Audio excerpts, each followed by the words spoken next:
Pemirsa, terkait dengan skema bonus Hari Raya Idul Fitri tahun ini untuk para pengemudi online, kita akan langsung berdiskusi dengan Eksekutif Director Asosiasi Mobilitas dan Pengantaran Digital Indonesia atau Modantara Agung Yuda, serta bergabung juga Raffi Assagaf selaku Government Relation Manager Maxim Indonesia.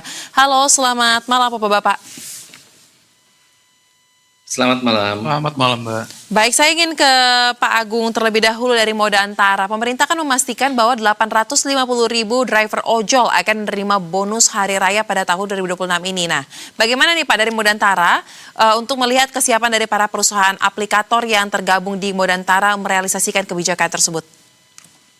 Ya, bahkan sebelum dikeluarkannya surat edaran atau pengumuman ini kan sebetulnya juga sudah banyak perusahaan platform yang sudah menyampaikan komitmen, juga ada peningkatan signifikan dari anggaran yang mereka turunkan dibandingkan dengan tahun lalu, dan ini sebetulnya menunjukkan bahwa perusahaan platform ini punya itikat baik. Jadi kami melihat bahwa pemberian BHR ini sebagai itikat baik dari perusahaan platform untuk membantu dan juga meningkatkan kesejahteraan dari mitra-mitranya dalam konteks Hari Raya merayakan Idul Fitri 2026 ini. Jadi posisi Modantara sendiri sebetulnya jelas bahwa BHR ini harus dilihat sebagai itikat baik dan dari perusahaan platform dan pemerintah sebetulnya cukup untuk mendorong prinsipnya saja.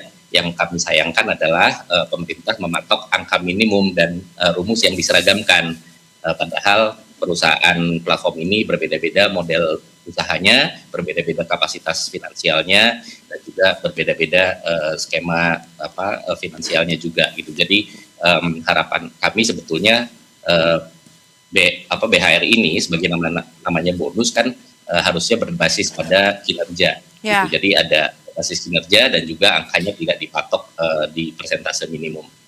Baik. Ada catatan terkait dengan angka minimum yang ditetapkan oleh pemerintah. Nah, kalau Maxim menanggapinya seperti apa nih Pak Raffi? Dan mungkin apakah Maxim juga telah memiliki skema atau mekanisme khusus untuk menyalurkan BHR tersebut pada tahun ini?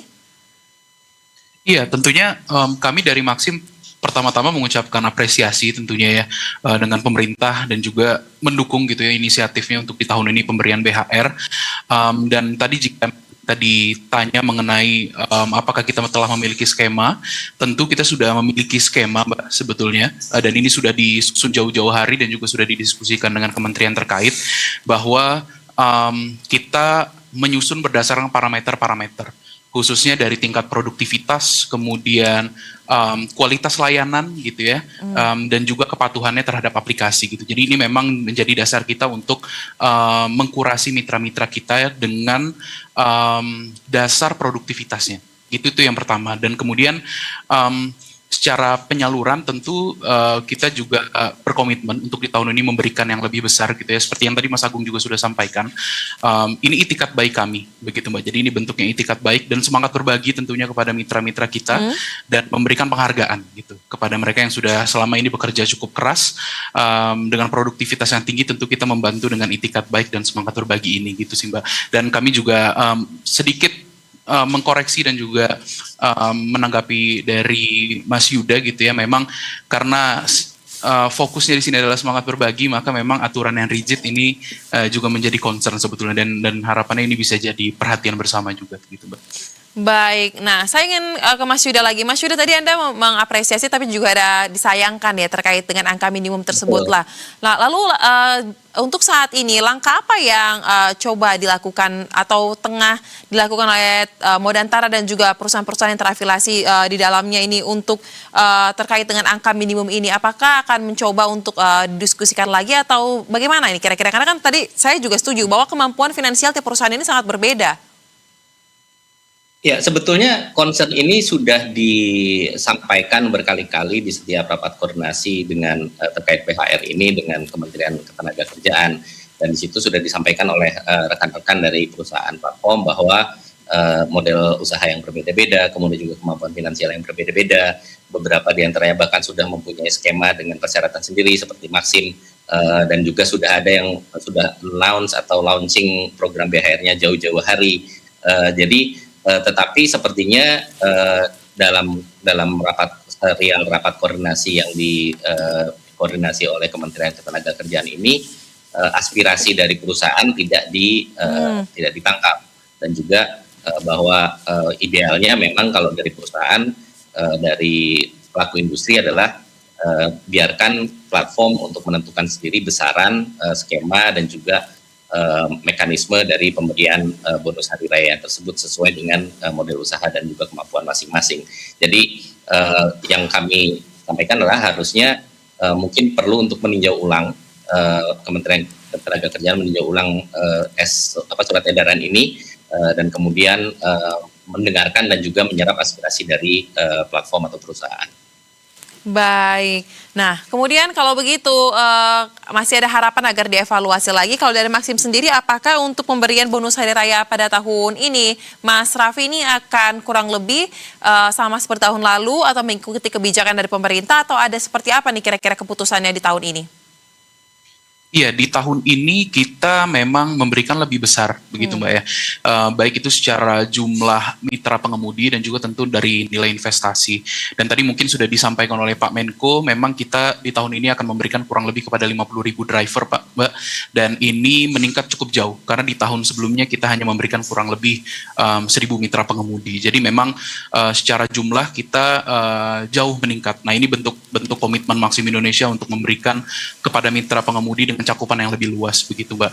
Dan secara mekanisme tadi mungkin menyambung kepada pertanyaan pertama juga, jadi memang kita sudah menyediakan gitu ya mekanismenya, baik itu nanti dari penyalurannya, persyaratan-persyaratan tertentu yang memang disesuaikan dengan kriteria kita tadi gitu ya. Memang ada 3 poin khusus melalui produktivitas, loyalitas, kemudian tingkat penyelesaian order atau penyelesaian pesanan. Nah, ini yang menjadi 3 skema utama kita untuk nanti bisa mengkurasi mitra-mitra pengemudi kita. Baik, nah kalau begitu karena memang persoalan ini masih ada kurang lebih ya, ada tarik-menarik dan juga ada harapan untuk dapat dievaluasi lagi. Tetapi saya ingin tarik lebih jauh sedikit mungkin Pak Yuda. Jika memang pada akhirnya kan harus diberikan ya, walaupun memang ada besar harapan didiskusikan lagi terkait dengan angka-angka minimum itu. Tetapi Anda melihat adakah dampak yang bisa terasa dalam ekosistem industri mobilitas digital di Indonesia dengan ada kebijakan BHR yang angkanya sudah dipresentasekan sekian oleh pemerintah ke depannya, ini seperti apa? Ya, jadi terkait dengan angka 25% ini sebetulnya satu adalah dia tidak realistis ya. Karena kan gini, model bisnisnya untuk industri ini kan bagi hasil. Beda dengan THR untuk perusahaan yang dimana keuntungan dari perusahaan 100%, mau itu dilipat gandakan 200%, 300% juga masuk seluruhnya ke perusahaan dan pekerjanya menerima gaji atau upah.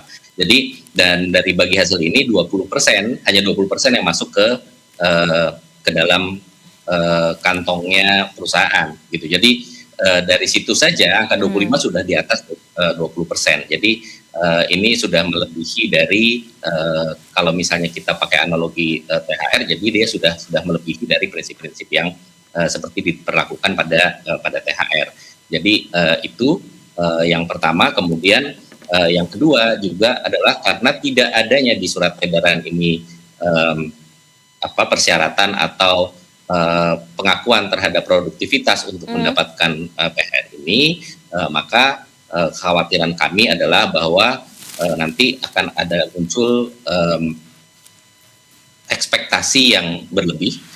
Dan kemudian juga akan muncul banyak komplain dan karena tidak ada kriteria penerimanya, dan juga nanti khawatirnya itu akan jadi konflik yang meluas di lapangan ya, karena kan katanya dihimbau juga untuk membuat posko-posko pelaporan gitu ya, jadi akan banyak ketidakpuasan dan kemudian yang akan dilaporkan, dan ini akan susah untuk diterapkan. Jadi kami melihat bahwa SE ini selain tidak realistis juga akan sulit untuk diterapkan dengan konsisten, dan di sisi lain juga dia tidak melihat perbedaan dari model bisnis dari platform-platform yang ada, menyamaratakan semuanya, dan juga kebijakannya ini kita mengkhawatirkan bahwa ini dapat memicu, amit-amit ya, tapi dapat memicu konflik yang interaktif gitu ya. Dan juga mungkin yang perlu digarisbawahi bahwa